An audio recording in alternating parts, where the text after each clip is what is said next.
আর যে ব্যক্তির ভিতরে মুনাফিকানা খাসলত আছে, যে ব্যক্তির ভিতরে মুনাফিকানা করার মতো চরিত্র আছে, এই ব্যক্তি কখনোই আমার প্রতিনিধি হতে পারে না। কারণ আমি একজন ইমানদার। আসসালামু আলাইকুম ওয়া রাহমাতুল্লাহি ওয়া বারাকাতুহু।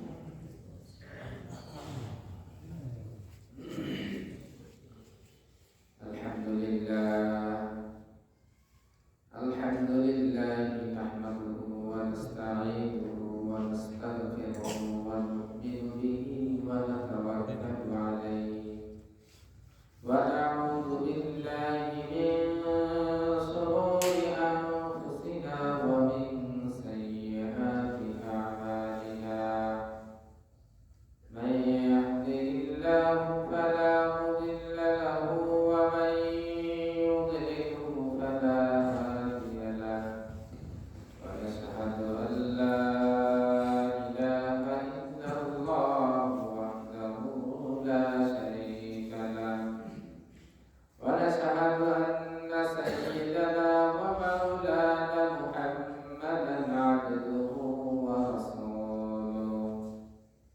الذي أرسله الله تعالى بالحق إلى الخلق بشيرا ونذيرا وداعيا إلى الله بإذنه وسراجا منيرا أما بعد فقد قال الله تبارك وتعالى في كلامه المجيد وفي فرقانه الحميد.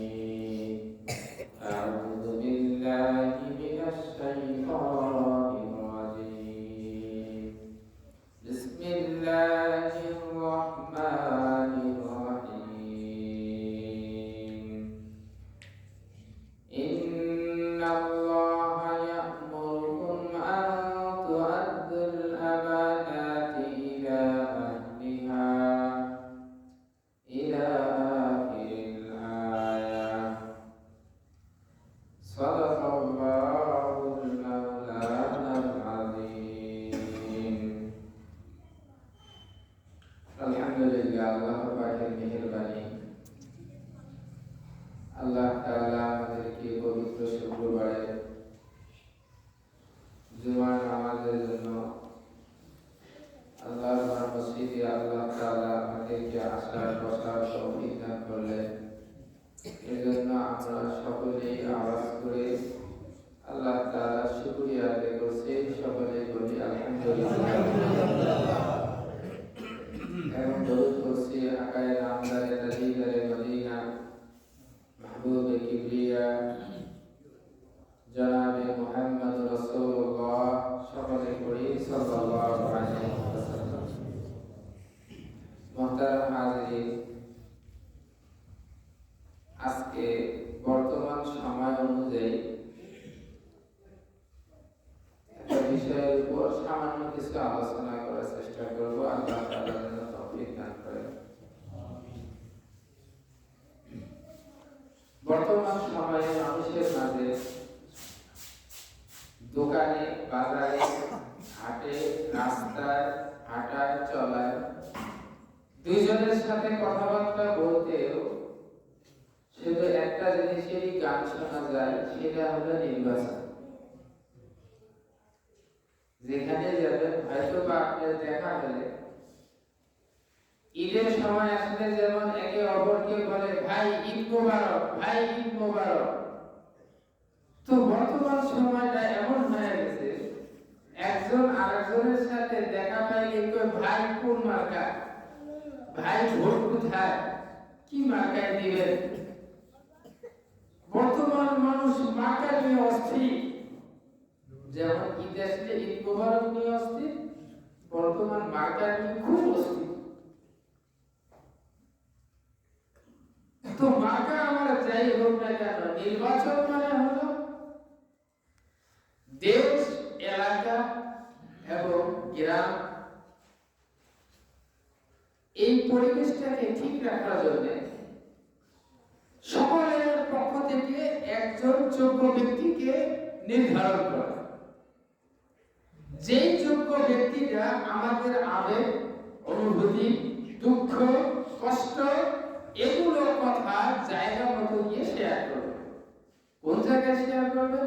যেখানে শেয়ার করলে, যেখানে বললে আমাদের জন্য কল্যাণকর হবে এমন জায়গায় বলার জন্য যে ব্যক্তিকে আমি নির্ধারণ করতেছি, তাহলে এই নির্ধারণ করার নামই নির্বাচন। আজকে এমন একটা সময় আসছে, আগামী কত তারিখ যেন নির্বাচন, কত তারিখ না 12 তারিখ। এই সময়টার ভিতরে আমরা এই কয়টা দিনের ভিতরে আমাদের একজন প্রতিনিধিকে নিযুক্ত করব, যেই প্রতিনিধি আমাদের সমস্যার কথাগুলো পার্লামেন্টে বলুক অথবা যে জায়গায় বললে কাজ হবে এই জায়গায় বলবে এবং উনি শ্রম দিয়ে আমাদের এই অবস্থাটাকে বা অবস্থার কথাটা, আমাদের এই দুর্দশাটা, এটা আমাদের থেকে লাঘব করে দেবে। তবে এই জিনিস একটা জেনে রাখা দরকার, কোন খারাপকে যদি আমি দমন করতে যাই, ভালো দিয়ে যদি দমন করতে না পারি, খারাপকে যদি আমি দমন করতে চাই যেটা জঘন্য খারাপ, এখন আমার কাছে ভালো আছে, আমি ভালো দিয়ে আমি এটাকে প্রতিহত করতে পারতেছি না, তাহলে ওই সে যেটা কম খারাপ তাকে দিয়ে হলেও ওই খারাপকে দমন করা আমার জন্য জরুরি। মোহতারাম হাজিরিন, তো আলোচনার বিষয় হলো আজকে নির্বাচন। আমি যাকে নির্বাচন করব, আমি যাকে আমার প্রতিনিধি বানাবো, এই প্রতিনিধির ভিতরে অনেকগুলো গুণ থাকা প্রয়োজন। এই গুণগুলো যদি থাকে তাহলে আমি ইসলামের শরীয়তের দৃষ্টি থেকে আমি তাকে নির্ধারণ বা নির্বাচন করতে পারি। এতগুলো গুণ এই সময়ের ভিতরে বলা সম্ভব নয়, তবে দুই একটা তো বলা যাবে ইনশাআল্লাহ, যদি আল্লাহ তৌফিক দান করে। আমি যাকে আমার প্রতিনিধি নির্ধারণ করব, এই ব্যক্তিটা হবে এক নাম্বার কাজ হবে, এই ব্যক্তি হবে আমানতদার। এমন আমানতদার হবে যেই আমানতগুলা যারা রাখছেন তাদের কাছে পুঙ্খানু পৌঁছায়া দেওয়ার মতো যোগ্যতা যার ভিতরে আছে। আর এই আমানত পৌঁছা তার জন্য ইমানি দায়িত্ব না, তার জন্য অপরিহার্য না, তার জন্য ফরজ। আমার আমানতকে আমার কাছে যেভাবে রাখছি, যেভাবে দিছি, ওইভাবে ফিরাইয়া দেওয়া তার জন্য ফরজ। আল্লাহ তাআলা কোরআনুল কারীমের ভিতরে বলেন, ইন্নাল্লাহা আনতা'মুরুকুম আন তু'আদ্দুল আমানাতি ইলা আহলিহা, যে আল্লাহ তাআলা অবশ্যই তোমাদেরকে হুকুম করতেছেন যেন তোমরা তোমাদের আমানতগুলোকে আহার তথা যারা পায় তাদের কাছে পূর্ণাঙ্গভাবে পৌঁছায়। এই পৌঁছায় দেওয়া তোমার জন্য। এখানে আমানাতুন একটা শব্দ ব্যবহার করছেন আল্লাহ তাআলা কোরআনের ভিতরে। এই আমানাতুন একটা শব্দের বহুবচন। এই আমানত মানে এই আমানত নয় যে আমি আপনার কাছে টাকা রাখলাম, আপনি টাকা আমাকে ফেরত দিয়ে দিলেন। আপনার কাছে আমি 2 বস্তা ধান রাখলাম, আপনি 2 বস্তা ধান আমাকে ফেরত দিয়ে দিলেন। তাহলে এটা যেমন আমানত, 2 বস্তা ধান রাখার পরে 2 বস্তা ফেরত দেওয়া, টাকা রাখার পরে টাকা যেমন ফেরত দেওয়া যেমন আমানত, তেমনি ভাবে আমি যে তোমাকে একটা আমানতদার ব্যক্তি বানাইছি আমার ইমানি দায়িত্ব থেকে, এই আমানত পৌঁছায়া দেওয়া আমাদের মতো আহাদের কাছে এটাও তোমার জন্য। আমরা তো আমানত খুশি শুধু মাল রাখা, মাল নেওয়া না, আমানতের ধর্ম অনেকগুলো হতে পারে। যে ব্যক্তি এই আমানতকে পূর্ণাঙ্গভাবে আদায় করতে পারবে না, হাদিসের ভাষায় যে আমানতের ভিতরে খেয়ানত করে তাকে বলে মুনাফিক। আর যে ব্যক্তির ভিতরে মুনাফিকানা খাসলত আছে, যে ব্যক্তির ভিতরে মুনাফিকানা করার মতো চরিত্র আছে, এই ব্যক্তি কখনোই আমার প্রতিনিধি হতে পারে।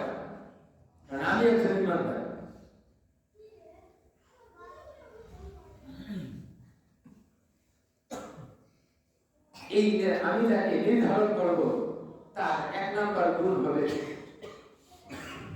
সে ব্যক্তি আমানতদার হবে। ব্যক্তি আমানতদার হবে।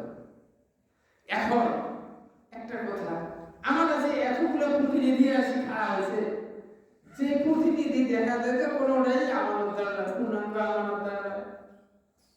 তাহলে কি করা লাগবে? এই পূর্ণাঙ্গ আমানতদার কেউ যদি না থাকে, তাহলে এই পূর্ণাঙ্গ আমানতদারের মধ্যে দেখা যায় খেয়ানত করার ভিতরে, খেয়ানত করার মাত্রা কার ভিতরে কম আছে, কে কম খেয়ানত করে। তাহলে যে বেশি খেয়ানত করে, এই খেয়ানতকারীকে বাদ দিয়ে যে কম খেয়ানত করে, তাহলে এই ব্যক্তিকে নির্ধারণ করা। কেন? আপনাকে একটা মাসালা বুঝাই। ইমামতি করার হকদার সর্বপ্রথম রাখে হলো আলেম, যে নামাজের মাসালা সম্পর্কে অবগত। এমন দেখা যায় এমন এক জায়গার ভিতরে গেছি, যাওয়ার পরে দেখা যায় কোনো আলেমই নেই। তাহলে কি হবে? শরীয়তের ভাষা হলো, তাহলে এই অবস্থায় যে নামাজের মাসালা জানে না, শুধু পড়তে পারে কারি, কারিও নেই, এখন কি করবে? কারিও নেই, তাহলে তারপরে দেখা লাগবে যে ব্যক্তি বয়সে বেশি বড়, তাহলে এখন দেখা যায় বয়সে বেশি বড় নেই, তারপরে তার যারা ছোট। এর উল্টা আরেকটা মাসালা হলে এমন এক জায়গার ভিতরে গেছি যে জায়গায় সবাই আলেম, এমন জায়গার ভিতরে গেছি যে জায়গায় সবাই হাফেজ, যে জায়গার ভিতরে সবাই বয়স্ক, সবাই একই লেভেলে, তাহলে কে ইমামতি করবে? তখন মাসালা হলো, তাহলে এই আলেমগুলোর ভিতরে কাপড় পছন্দ, এখন সবাই করব ভালো, তখন কি করবে? তাহলে এর মধ্যে থেকে দেখতে কে সুন্দর, এখন দেখতেও সবাই সুন্দর, তখন কি করবে? তখন এই দেখতে সবাই সুন্দর, এরপরে দেখতে যে কার বয়স বেশি, এরপর এক পর্যায় পর্বে চলতে থাকে। এখন আমার উপরে আমাদের কাছে যারা প্রতিনিধি হওয়ার জন্য তৈরি হয়ে দাঁড়ায় গেছে, এরা সবাই খায়, সবাই মুনাফিক, সবাই খায়, সবাই খেয়ানত করতেছে। আমি এখন কাকে নির্বাচন করব?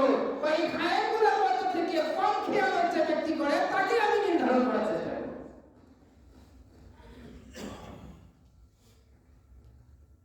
তাহলে আমাদের এই আমানতটা যার কাছে রাখবো, দেওয়ার জন্য, আমানতটা রাখার জন্য ওই ব্যক্তির প্রথম গুণ হবে আমানতদার গুণ। দ্বিতীয় নম্বর গুণ হবে এই ব্যক্তি ইনসাফ প্রতিষ্ঠা করার মাত্রা থাকতে হবে, ইনসাফ প্রতিষ্ঠা করার যোগ্যতা থাকতে হবে তার ভিতরে। কখনো সে বেইনসাফি করবে না।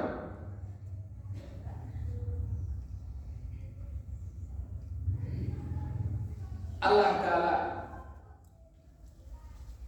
হযরত দাউদ আলাইহিস সালামকে খলিফা বানাইছেন, বাদশা বানাইছেন। তা আল্লাহ তাআলা কোরআনের ভিতরে বলেন, ইয়া দাউদ ইন্নী জাইলুন ফিল আরদি খলিফা, হে দাউদ আমি আপনাকে এই দুনিয়ার ভিতরে খলিফা বানাইলাম। কাজ কি? ফাহকুম বাইনান নাসি বিল আদল, দাউদ আপনি ফয়সালা করবেন মানুষের মাঝে ইনসাফের সাথে, বেইনসাফি করবেন না, ইনসাফের সাথে ফয়সালা করবেন। তো হযরত দাউদ আলাইহিস সালাম খলিফা হওয়ার পরে সর্বপ্রথম শুকরিয়া আদায় করেছেন আল্লাহ তাআলা। হযরত সুলাইমান আলাইহিস সালাম খলিফা হওয়ার পরে প্রশংসা করেছেন আল্লাহ তাআলা। এই দাউদ আলাইহিস সালামকে আল্লাহ তাআলা এভাবে বলেন, হে দাউদ আমি আপনাকে প্রতিনিধি বানাইলাম এই কারণে যে আপনি এই মানুষের মাঝে ফয়সালা করবেন ইনসাফের সাথে। এখানে কোনো বেইনসাফি সাল্লাল্লাহু আলাইহি ওয়াসাল্লামের জামানার মধ্যে কবিলায়ে মাখজুমি একটা গোত্র ছিল। এই কবিলায়ে মাখজুমি যিনি প্রভাবশালী এক গোত্র আরবের ভিতরে, এই কবিলায়ে মাখজুমি একজন কন্যা সন্তান ছিল, যেই কন্যা সন্তানের নাম ছিল ফাতিমা। আপনারা অবশ্যই অবগত, আমাদের নবী জনাবে মুহাম্মদুর রাসূলুল্লাহ সাল্লাল্লাহু আলাইহি ওয়াসাল্লামের মেয়ের নামও ছিল, একজনের নাম ছিল কি?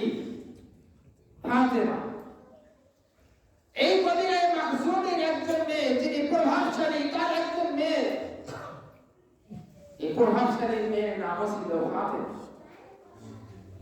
ঘটনাক্রমে এই কবিরায়ে মাখজুমি এই গোত্রের এই ফাতেমা নামক মহিলা একদিন চুরি করে ফেলেছে। তো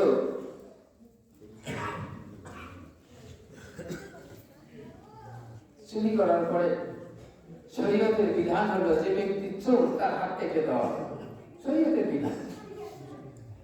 এখন এই গোত্রের লোকেরা এরকম ভাবে সব বড় বড় সাহাবায়ে কেরামের কাছে গেছেন, সাহাবায়ে কেরামের কাছে গিয়ে সুপারিশ করেছে যে আমার মেয়ে তো চুরি করেছে, এখন আইন অনুযায়ী তার হাত কেটে দেওয়া হবে। তো কত কি লাগে এই হাত না কাটার জন্য যা প্রয়োজন আমি দিয়ে দিতেছি। বড় বড় সাহাবায়ে কেরামকে ধরছেন যেন সাহাবায়ে কেরাম রাসূলের কাছে গিয়ে সুপারিশ করে। কি সুপারিশ করবে? এই ফাতেমা চুরি করেছে, আর চুরি করার কারণে যেন তার হাত না কাটা যায়। কেন? কবিরায়ে মাখজুমি একজন প্রভাবশালী কবিরা, এখন যদি হাত কাটা হয় তার কবিরার মধ্যে দাগ লাগবে, ওই গোত্রের ভিতরে দাগ লাগবে। এজন্য বড় বড় সাহাবায়ে কেরামের কাছে যাওয়া শুরু করছে। রাসূলুল্লাহ সাল্লাল্লাহু আলাইহি ওয়াসাল্লামের একজন ছোট্ট সাহাবী, যিনি রাসূলকে বেশি মহব্বত করেন, বড় বড় সাহাবায়ে কেরামের মধ্যে থেকে কেউই রাসূলুল্লাহ সাল্লাল্লাহু আলাইহি ওয়াসাল্লামের কাছে সুপারিশ করার মতো ক্ষমতা, সাহস এরকম পান নাই। তো সবাই বলছে আমাদের পক্ষে অসম্ভব, রাসূলের ওই ছোট্ট সাহাবীর কাছে যাও, গিয়ে বলো উনি যদি রাসূলের কাছে এই কথা বলার মতো সাহস শুধুমাত্র ওনার ভিতরে আছে। এরপরে বলার পরে ছোট্ট সাহাবী রাসূলুল্লাহ সাল্লাল্লাহু আলাইহি ওয়াসাল্লামের কাছে গেছেন। যাওয়ার পরে রাসূলকে বলছেন, ইয়া রাসূলুল্লাহ, অবস্থা এরকম, কবিলায়ে মাখজুমির ফাতেমা নামক যে মেয়েটা আছে চুরি করেছে, দেখেন তো রাসূল এ ব্যাপারে কোনো শিথিলতা অবলম্বন করা যায় কিনা। বুখারী শরীফের মধ্যে হাদিস আছে, রাসূলুল্লাহ সাল্লাল্লাহু আলাইহি ওয়াসাল্লাম তৎক্ষণাৎ বলে উঠছেন, বলে ওই কবিরা মাখজুমের গোত্রের মেয়ের নাম ফাতেমা, আমার কন্যার নাম ফাতেমা, আল্লাহর কসম করে বলতেছি ওই ফাতেমা চুরি না করে যদি আমার কন্যা ফাতেমা চুরি করত, তাহলে আমি রাসূল সাল্লাল্লাহু আলাইহি সাল্লাম এই ফাতেমার হাত কাটতে বিন্দু পরিমাণ করে দ্বিধা করতাম না, দ্বিধা ছাড়া ফাতেমার হাতটা আমি কেটে দিয়ে দিতাম। এটা কি বলা হয়? আদর তথা ইনসাফ করা। আজকে আমাদের নেতাদের মাঝে এরকম দেখা যায়, আমার নেতার মাঝে এরকম দেখা যায়, থানার মধ্যে যদি কেউ ধরা পড়ে, বড় বড় নেতারা হঠাৎ করে ধরা পড়ছে, নেতারা গিয়ে বলতেছে সে আমার ভাই হয়, ও আমার জামাই হয়, ও আমার ভাগ্নি হয়, এই বলে থানার কাছ থেকে সুপারিশ করিয়া সেখান থেকে বের করে নিয়ে আসলো। এর দুশ্মন যদি গিয়ে কেউ থানার মধ্যে ধরা পড়ে, তাহলে তার সুপারিশ করা তো দূরের কথা, বলবে যে আপনাদের আইন অনুযায়ী যা কিছু প্রয়োগ করা দরকার তার উপরে তাই প্রয়োগ করে, তাকে ছাড় দেওয়ার কোনো দরকার নেই। আমাদের নেতা হলো এরকম, যেই নেতা নিজের আত্মীয় স্বজনের ব্যাপারে ইনসাফের ফয়সালা করতে পারে না, যেই নেতা নিজের ব্যাপারে ইনসাফের ফয়সালা করতে পারে না, যেই নেতা অন্যের ব্যাপারে ইনসাফের ফয়সালা করতে পারে না, যার ভিতরে এই বার্তা নাই, যার ভিতরে এই কোনো আলামত নাই, এ কখনো আমার প্রতিনিধি হতে পারে না। মুহতারাম হাজিরিন, 2 নম্বর গুণ নেতা ভিতরে রাখবে যে ব্যক্তি ইনসাফ প্রতিষ্ঠা করবে। 3 নম্বর গুণ লাগবে। কি গুণ লাগবে? 3 নম্বর গুণ লাগবে, সে ভালোকে লালন করবে, খারাপকে বর্জন করবে। ভালোটাকে লালন করবে, খারাপটাকে বর্জন করবে।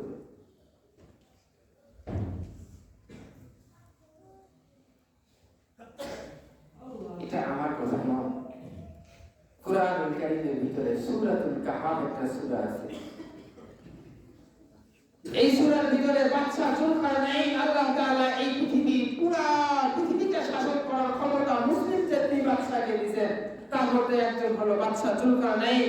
তাহলে এই বাদশা যুলকারনাইন একদিন সফর করছেন কোথায়? যেই জায়গায় গিয়ে সূর্য অস্ত যায়, সফর করার পরে সেখানে গিয়ে তাকে বলা হলো, এই এলাকার ভিতরে কিছু মানুষ আছে, যে মানুষগুলো জানেন, আপনি তাদের ব্যাপারে ফয়সালা গ্রহণ করেন। তো বাদশা যুলকারনাইন বললেন যে ফয়সালা আমার কাছে দুইটা। কি ফয়সালা? কলে এই ব্যক্তিগুলোর মধ্যে থেকে যে ব্যক্তি খারাপকে লালন করে তথা যে ব্যক্তি জালেম, কলে এই জালেমকে আমি ধ্বংস করে দেব। ওয়া আম্মা মান আমানা, যে ব্যক্তি ঈমান আনছে, আমলে সালেহ করছে, তথা ভালো, কয় তারা এখান থেকে নিরাপদ থাকবে। এখান থেকে মুফাসসিরিনে একরা বলেন, যারা নেতা হবে, নেতার গুণ হবে, ভালোটাকে লালন করবে আর খারাপটাকে বর্জন করবে। খারাপের যা বদলা দেওয়া দরকার, খারাপের বদলা খারাপের দিয়ে দেবে। যারা ভালো, সে প্রাপ্য যা আছে তা পুরাই বুঝে নেবে।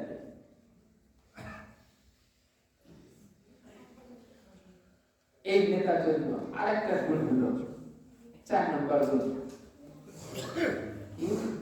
নিজের শক্তি সামর্থ্য সব কিছু বিলায়া দিয়ে জনগণের খেদমত করবে। সব কিছু বিলায়া দিয়ে জনগণের খেদমত করবে।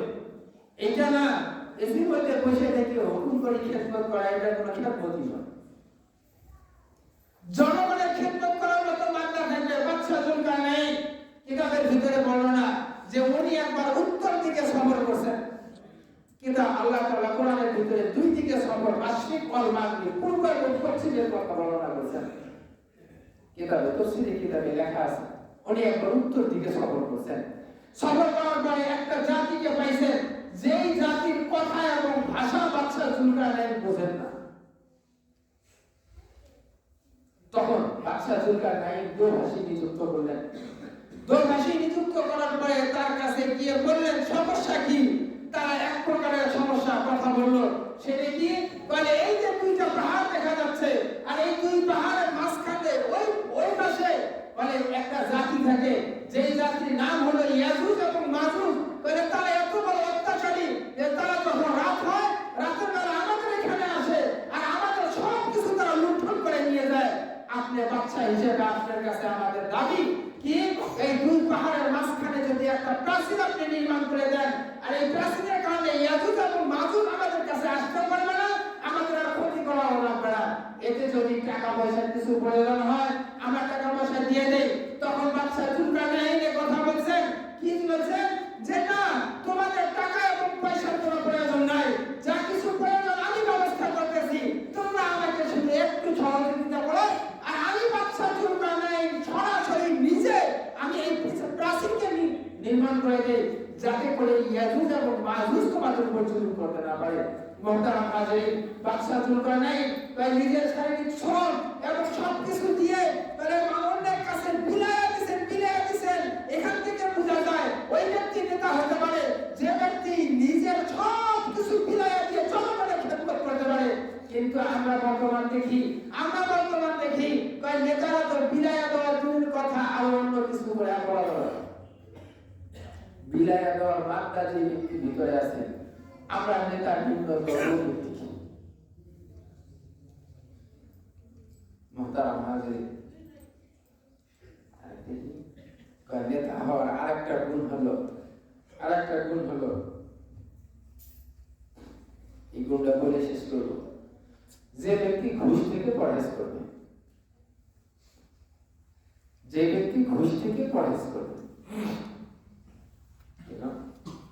আপনারা অবশ্যই জানেন সূরাতুন নামল একটা সূরা আছে। এখানে একজন রানীর কথা আল্লাহ তাআলা উল্লেখ করেছেন, যেই রানীর নাম হলো বিলকিস।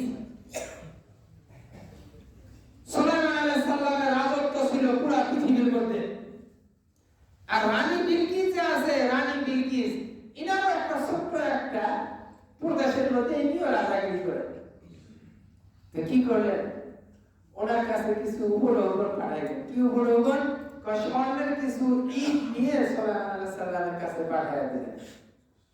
বড় ব্যাখ্যা করবো না, উনি পাঠিয়ে দিয়েছেন একটা ইট, কিন্তু সুলাইমান আলাইহিস সালামের তো সব কিছু দাবে ছিল। একটা ইট না, রানী বিলকিস